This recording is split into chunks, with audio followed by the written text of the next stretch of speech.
dire straits, ladies and gentlemen. I'm not talking about the band, I'm talking about the competitors and the crowd in dire straits after a dreadfully long night of debauchery, drink and other things beginning with D. Well, day 2 of the Rachau hill climb competition, the Red Bull hill climb, and the qualifiers get underway at the crack of 9 o'clock in the morning. Good run from the first man up the hill, and this is Andy Zimmerer, the Bavarian motorcycle dealer. He gets 8th overall. Here's a three-wheeler using a passenger for ballast and for a soft landing, presumably. Says here that the idea of having a passenger is that in a crash, it will help to steady the vehicle. Rubbish, it will do nothing of the sort. It will allow the rider to fall on something softer than slate. Doesn't do much for the machine though, does it? But it's a spectacular looking device.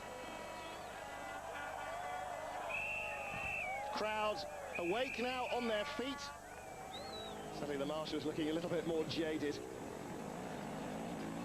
So here is Bagheera, our top riding lady Austrian, and making her mark at 140 metres, I think we can safely conclude there. Well, one wheel over the 140 metre sign means 141 metres, 15th overall. And here's the Flying Dutchman, the big 620 stroker. Go on, rev, rev, rev, rev, oh dear, abandoned ship far, far too early. He may be Dutch, but he's not entirely dim. He gets out of the way of the machine at least. Not enough there to get in amongst the top riders.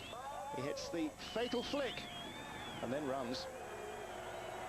While the audience giving him a big appreciation on that one. Oh, the Roman Legion sending out an exploratory probe up the hill on his own.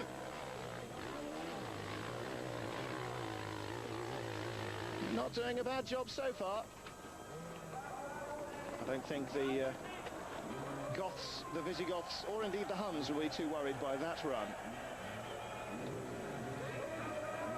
Do you know, people actually do this for fun? Yes. Sad, sad man. Well, now protected species being put into operation here.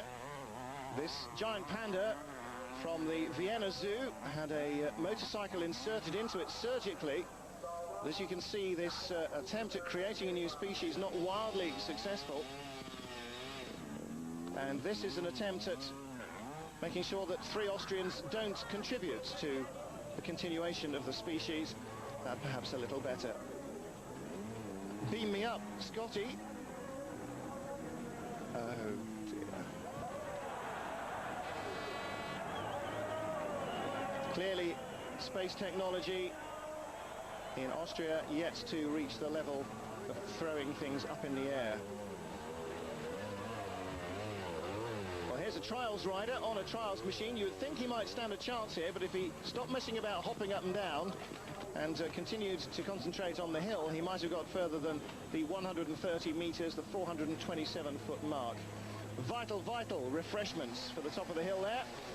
And here is our JATO, jet-assisted takeoff rider. Nope, oh dear, misfiring on the rockets, and he didn't quite get the altitude he needed there. He needs to get the firing order sorted out a little bit better.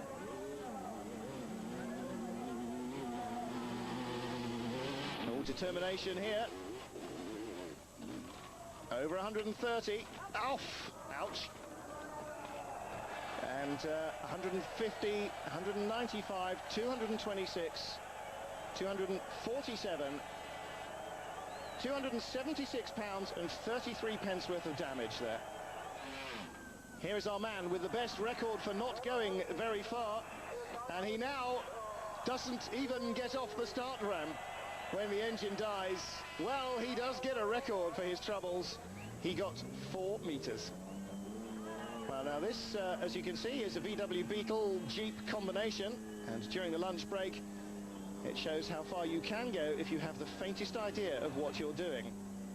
The big problem, of course, is that he doesn't want to get into trouble and have it roll. So he chickens out. Well, you would too. Impressed? No, don't think so.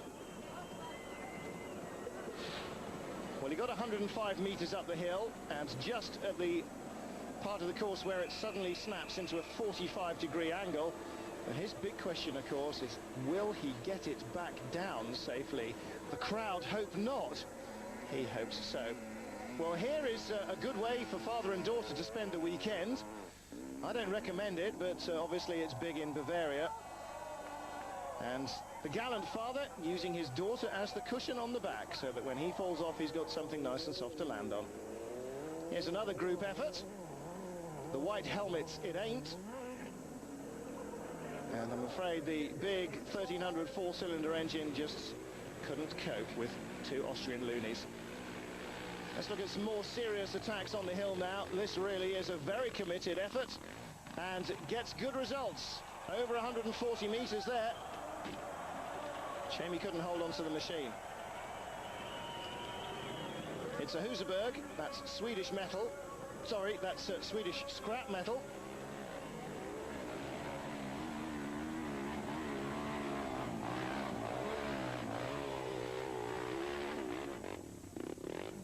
Oh, not bad. Not bad at all.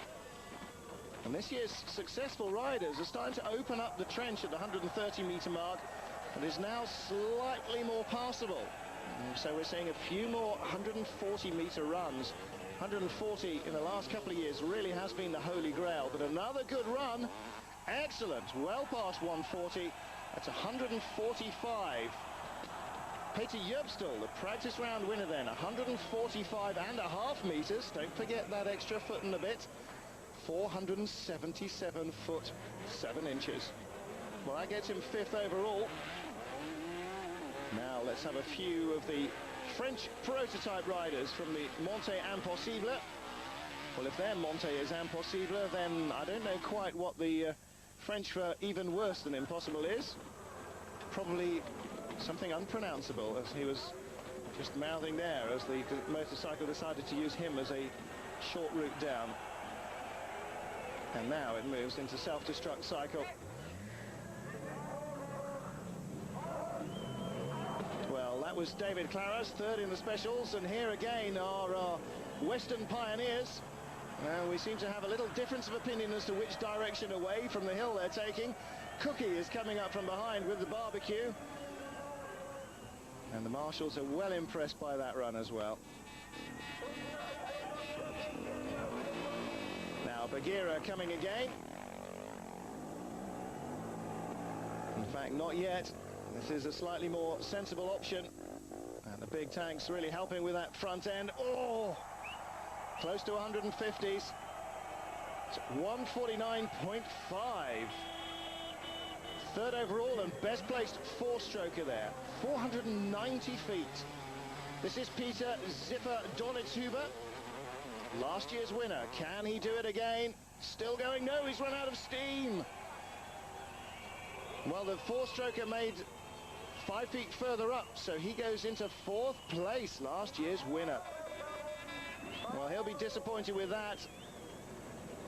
And just doing a little bit of a Valentino Rossi impression there down in the crowd. Here's the man who comes home 5th in the specials class. Although what's special about this machine, I find it hard to imagine, other than its novel use of big plastic balls. Well, the skidoo being fixed. Let's see how he goes here. A little bit more tentative early on. He needs to lean forward, keep those wheels on the ground, or it won't steer at all with the drive belt. Get your weight forward, mate.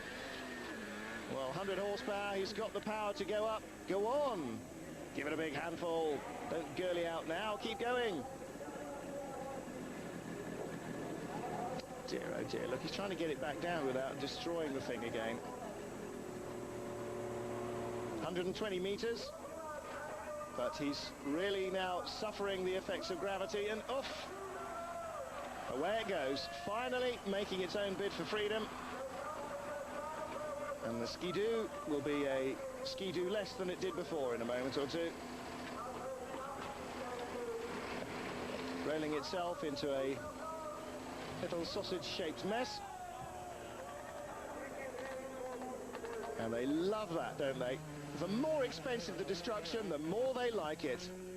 It doesn't have to be in terms of mechanical expense either. I think that may well have exerted or exacted some revenge on the rider. So here is the leader from the practice round, his last run up, and he doesn't better his previous run. So only 5th position for him, but the Roman Empire about to strike back. They're giving it a good run this time. Let's see if Dobbin can get them up to the first photographer before they lose control. No chance at all. Roman Empire falls again, and the Huns and the Visigoths love it. Well, here we go. A 4-cylinder rather, 3-wheeler, no passenger combination. Looks like a bit of a better idea. Trying to get it to start. Give up, mate, it's stopped. Well, he manages to stop it at least. Here is Martin Dies of Germany. I wonder if he's any relation of Rick Dies and the cast of idiots. Certainly a cast of idiots around here, and he makes it to 140, but his bike very nearly to 150, and he's given the 150 mark, so he takes over the lead. Well, now, muted applause from the starter. The crowd love it, but wait, they don't realize it's not an Austrian. So, now with the hopes of Austria riding on his shoulders, Manfred Kainz, can he save Austria at the Rachau hill climb? He's giving it his very best shot. 150 meters is the mark he needs to make. He gets there, the bike goes 154 meters. Well, it never did. Never in a month of Sundays did the bike get past the 150 meter board, but the Austrians, needing to win, claim that it did. And so with a deft amount of local cheating, 505 feet, 6 inches, 154 meters is the mark for Manfred Kainz. And the starter and the rest of the cheating crowd loving it all the way to the Echo. So, well, 154, perhaps it was 150, perhaps we should have seen a tie, but you can't let the Germans win. So the Rachau hill climb is won by Austria once more. Next year, the 5th anniversary, the organisers are planning, they say, something special, something outrageous, and a new selection process. The emphasis will be on barking outfits, encouraged with even more prize money. Otherwise, the event will stay the same. Undoubtedly the most insane motorcycle event in Europe, in the world, unless, of course, you know different. So that's it from Rachau for 1998. I know from response we've had over the years that we will be covering this again in 1999. Manfred Kainz winning by dint of some deft cheating by the Austrians, and Josef Weishaupt also winning the specials class. But the spectators, as ever, the real winners.